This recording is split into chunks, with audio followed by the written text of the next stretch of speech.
Olá, sou o Paulo Aido e está a ver Igreja no Mundo, o programa de televisão da Fundação AIS, a Ajuda à Igreja que Sofre. Depois de termos dedicado praticamente os últimos programas a países do Médio Oriente e à África, hoje vamos viajar até à Europa de Leste, mais precisamente à Bielorrússia. O filme que vamos ver leva-nos a uma viagem no tempo até à memória da ditadura comunista que pintou de vermelho toda a Europa de Leste e trouxe consigo décadas de repressão política e religiosa. Neste filme vamos travar conhecimento com uma irmã, a Stella Jodowska, que seguiu o chamamento de Deus e, apesar da enorme repressão e sufoco que se vivia então, na década de 60 do século passado, ela decidiu seguir a vida religiosa e entrou, clandestinamente, para um convento em Grodno, o convento das Irmãs da Sagrada Família da Nazaré. Vamos então ver este filme com muita atenção.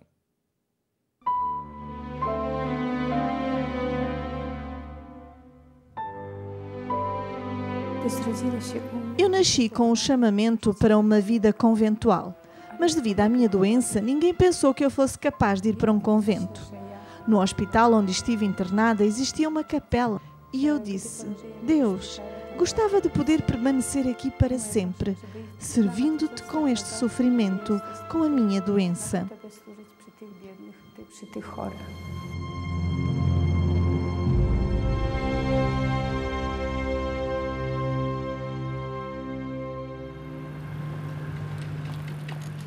Anna Jodkowska nasceu em 1944 na aldeia bielorrussa de Staniewsk, na região de Grodno. Os seus pais, agricultores de poucos recursos, tiveram 8 filhos. O seu dia-a-dia não foi fácil, mas eles conseguiram criar os seus filhos. Não foi possível à pequena Ana brincar com as crianças da sua idade e, devido à sua grave doença, ela teve de abandonar a escola. Todavia, Ana guardou um segredo no seu coração. Algo aparentemente impossível durante um período particularmente difícil da perseguição soviética, um período no qual o ateísmo foi implementado através da brutalidade.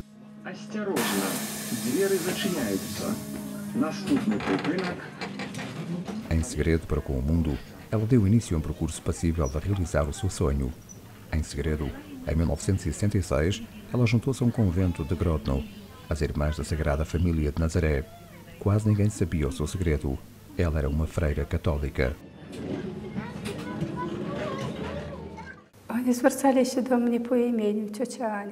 As pessoas continuam a lembrar-se desse nome, tia Ania ou Ania. Eu digo-lhes, já não sou a Ania, sou a irmã Stella. Então eles dizem, como está a Ania? Ela está viva? Ao qual eu respondo, não. A Ania pereceu, mas a irmã Stella vive. É nesse momento que eles rezam, que a sua alma descanse em paz. Eles não notam que somos uma e a mesma pessoa. A vida dos praticantes do catolicismo nunca foram fáceis na Bielorrússia. As suas vidas sempre estiveram associadas com o medo, a insegurança e ameaças palpáveis. A Igreja Católica tem sido sistematicamente sujeita a uma repressão brutal. A repressão começou em 1795 com a Terceira Partilha da Polónia, tendo continuado em 1921, quando a Bielorrússia do Leste passou a fazer parte das repúblicas soviéticas e finalmente culminando em 1939. Tavares Stalin. Com uma terceira vaga de repressão, na qual o governo comunista implementou o ateísmo através da força, encerrando 3/4 das paróquias que a Igreja Católica possuía na antecâmara da guerra, as igrejas foram reduzidas a escombros ou convertidas em armazéns ou instalações desportivas. A educação religiosa foi banida, a população jovem e as crianças apenas podiam frequentar a igreja na companhia dos seus pais. Muitos padres e freiras foram banidos ou deportados para a Sibéria. Por outro lado, os que puderam permanecer foram rigorosamente controlados e perseguidos.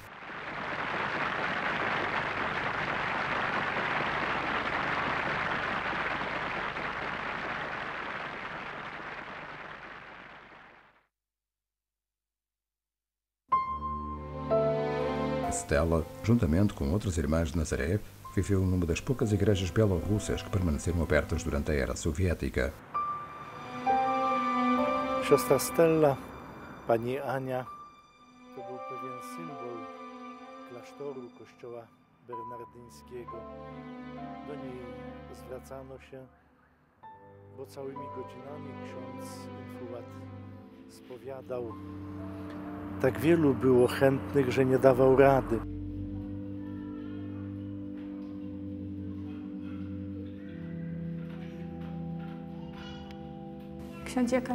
Foi então que o Dião me fez um pedido. Irmã, por favor, prepare estas pessoas para receberem o sacramento matrimonial. Eu passei a tomar conta dos adultos.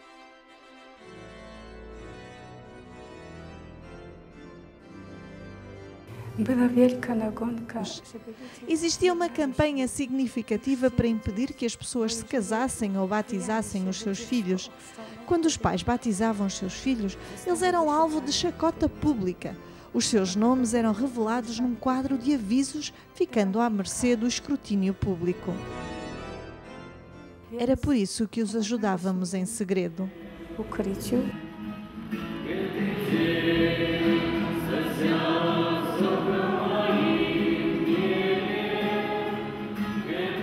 As políticas soviéticas em relação à religião baseavam-se na ideologia marxista-leninista, que tornou o ateísmo na doutrina oficial da União Soviética. O Estado empenhou-se na destruição da religião. Aqueles encontrados a prestar uma educação da fé eram punidos de modo severo. Prisão, espancamento e deportação para os infames gulags para a reeducação estavam na ordem do dia.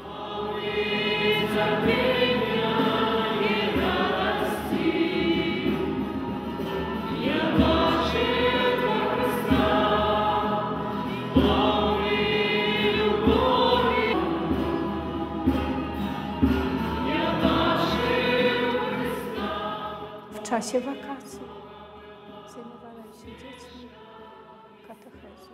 Katecheza odbywała się w tych różnych warunkach, trudnych warunkach, ale wiedziałem, że trzeba dać Boga każdemu, kto się zwrócił do mnie. Przez 3 miesiące katechezę przeprowadzali do 150 dzieci, do 200.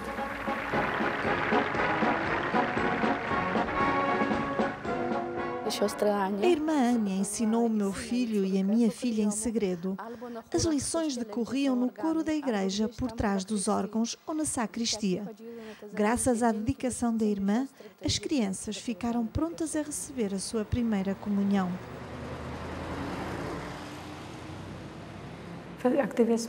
Uma vez fui convocada pelo tribunal, onde fui acusada de ensinar religião.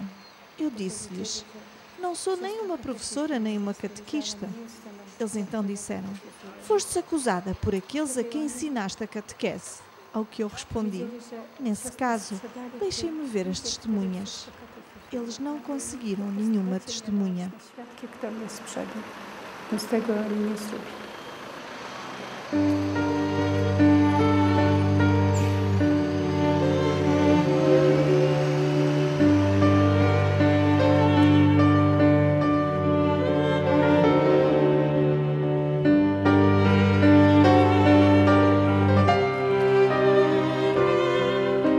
Nesses tempos terríveis, a tia Anne foi nomeada em segredo prioresa de Nazaré, em Grodno.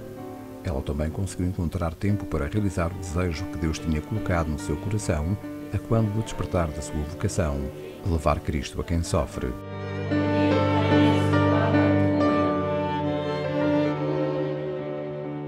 Kiedyś przyjechałem, było późno wieczorem. Uma vez cheguei ao local ao final da tarde, uma irmã veio a correr ter comigo, já sem fôlego, e disse: Padre, precisa de ir ao hospital e rapidamente. Um homem às portas da morte precisa de um padre. Eles irão deixá-lo entrar, mas não poderá fazê-lo sob o aspecto de um padre. Com um fato, com o sacramento sagrado, sob o meu casaco, deixei que ela me conduzisse até ao homem às portas da morte, tendo confessado ter recebido a unção dos enfermos e a Sagrada Comunhão. Perguntei-lhe se isto acontecia frequentemente e ela disse: eu faço visitas constantes aos enfermos do hospital. De alguma maneira, Deus mostra-me o caminho até aos necessitados. Chodzę do szpitala. Jakoś Pan Bóg pokazuje drogę do ludzi potrzebujących.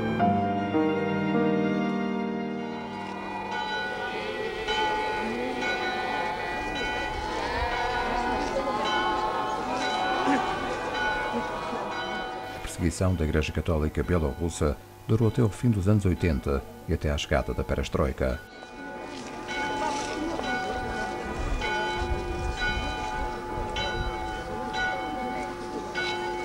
Com o degelo político, chegou a liberdade religiosa e as paróquias imediatamente começaram a tentar voltar aos seus anteriores locais de culto.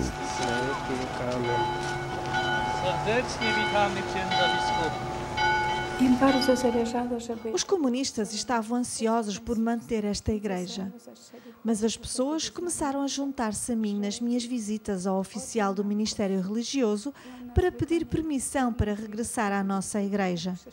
Ele expulsou-nos por uma porta, mas nós encontramos o nosso caminho por outra. Para recuperar a igreja foram precisos 3 anos de visitas incessantes. Finalmente, o oficial disse que mais depressa cresceria cabelo na palma da sua mão do que recuperaríamos a nossa igreja. Mas as pessoas mostraram uma grande atividade e prestaram-me auxílio. Muitas delas reuniram-se para rezar o terço em frente a diversos oficiais. Como resultado disso, recuperamos a igreja no espaço de uma semana.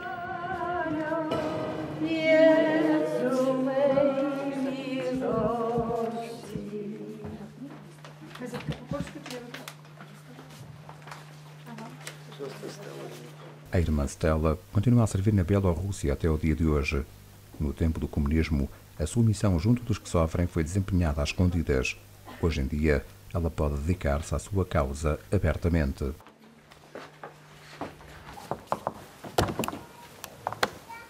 Bom dia, é católico? E os seus filhos? Eles receberam todos os sacramentos?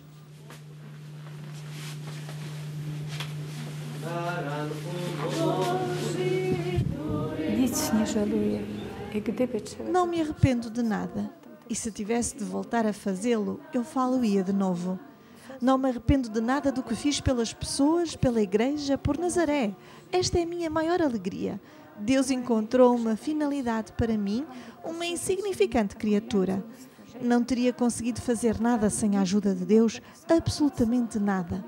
Ter permanecido viva, saudável e sã ao longo de tudo aquilo por que passei, apesar de toda a ansiedade e medo, é algo que devo unicamente a Deus e a Nossa Senhora. Isso é tudo.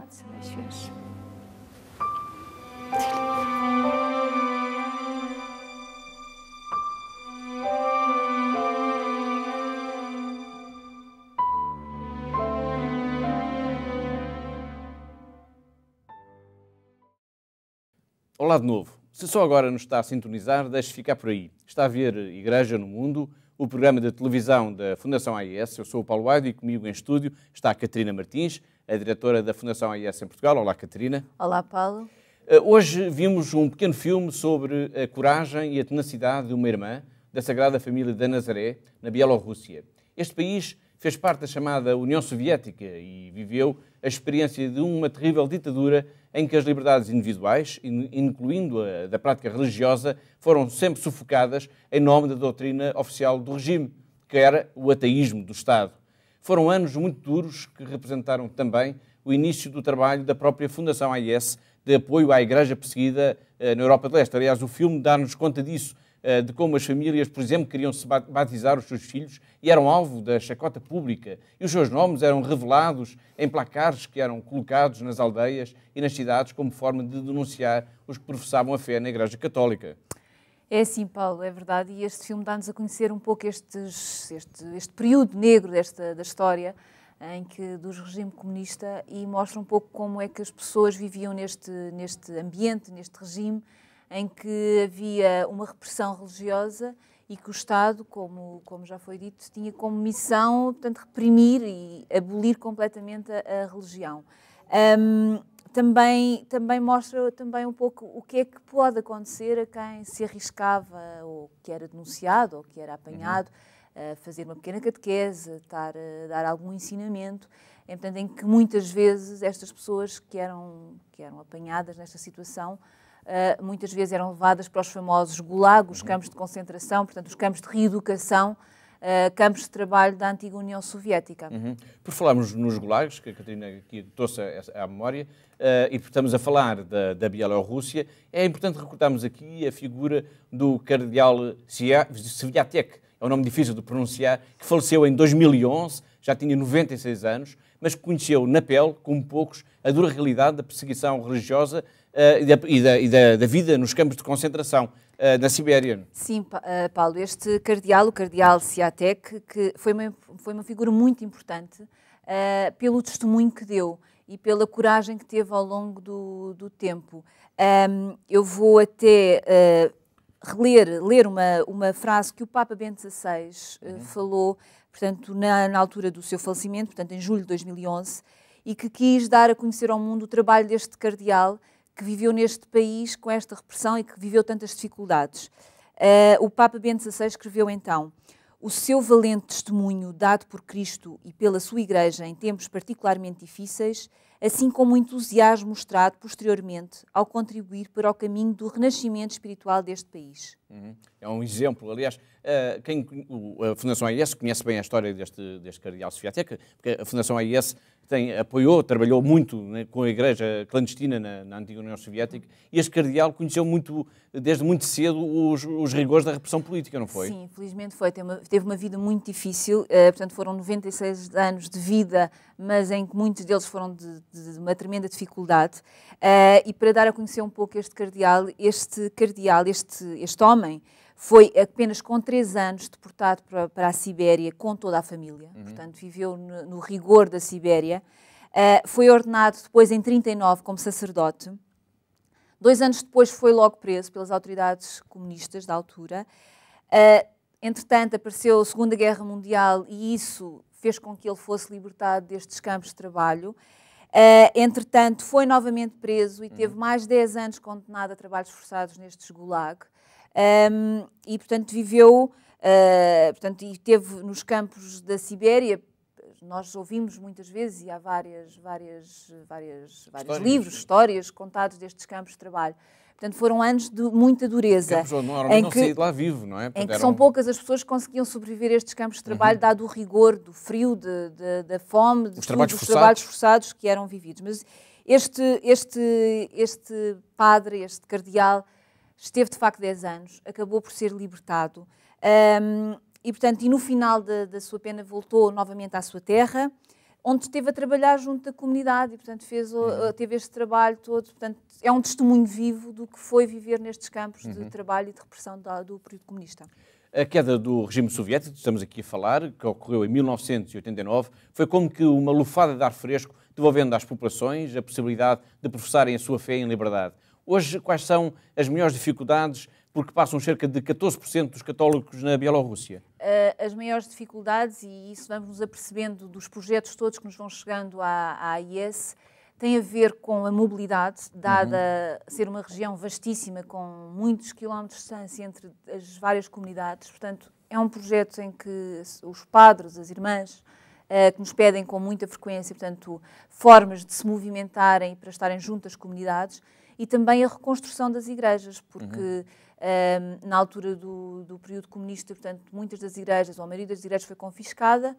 Mais tarde, com a queda do regime comunista, algumas foram devolvidas, alguns espaços, mas como estes espaços foram usados como armazéns, às vezes, como tudo e mais alguma coisa, portanto, estão muito degradados, foram entregues muito degradados à igreja. Portanto, é preciso fazer este trabalho de reconstrução para que as comunidades tenham um local onde possam exercer a sua fé e um lugar de culto. Em alguns casos eles foram mesmo destruídos, portanto é necessário construir novamente as igrejas. Sim. E como é que estão as relações entre a Igreja Católica, que representa, como disse há pouco, cerca de 14% da população, e a Igreja Ortodoxa, que é seguida por 80% dos bielorrussos? As relações são boas, portanto, na Bielorrússia são boas, e, portanto,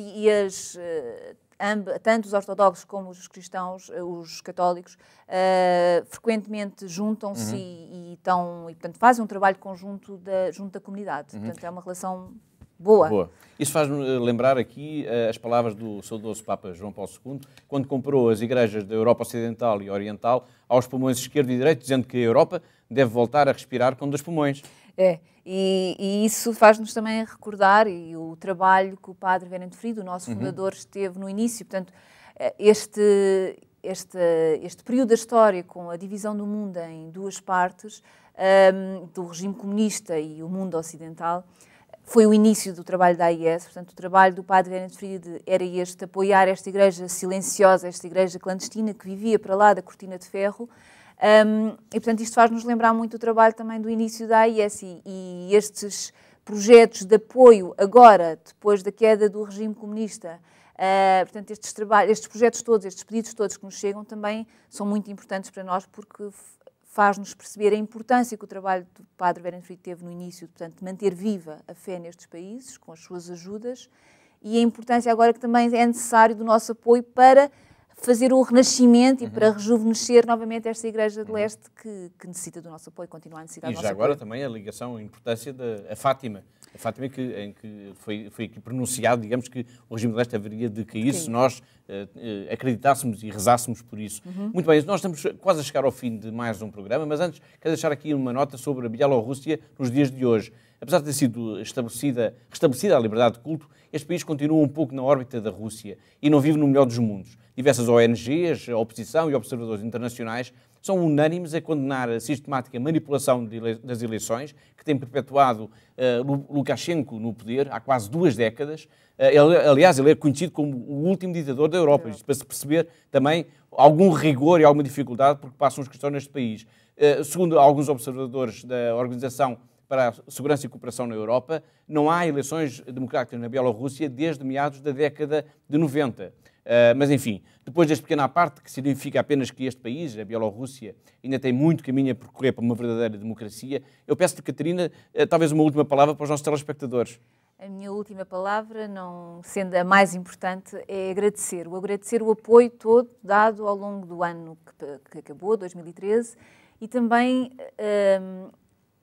a pedir-vos para continuarem a ajudar-nos, pedir para continuarem ligados a nós nesta corrente de oração pela Igreja perseguida, porque, de facto, nós hoje vimos este caso da Bielorrússia, mas há muitos outros, portanto, há muitos países que precisam deste apoio, desta força que dá, a força que vai da oração, portanto, e é necessário sermos cada vez mais. Portanto, eu agradeço a todos os que já se juntaram a nós e convido a quem nos está a ver e que está a ver pela primeira vez este programa, que se junte este ano, 2014, e que neste ano, apesar de toda a crise que nós estamos a viver, lembrar-se que há muitas pessoas que vivem com muito mais dificuldades do que nós e que, apesar de tudo, continuam a ser um testemunho de fé e continuam a dar o seu testemunho e, portanto, as nossas orações são muito importantes e é preciso sermos cada vez mais para a nossa força a nossa oração ter cada vez um poder maior. E se algum dos nossos telespectadores quiser entrar em contacto direto, agora, por exemplo, com a Fundação AIS, qual é que é o número mágico? Basta ligar para nós e o número é o 21-754-4000 e nós teremos todo o gosto de fazer chegar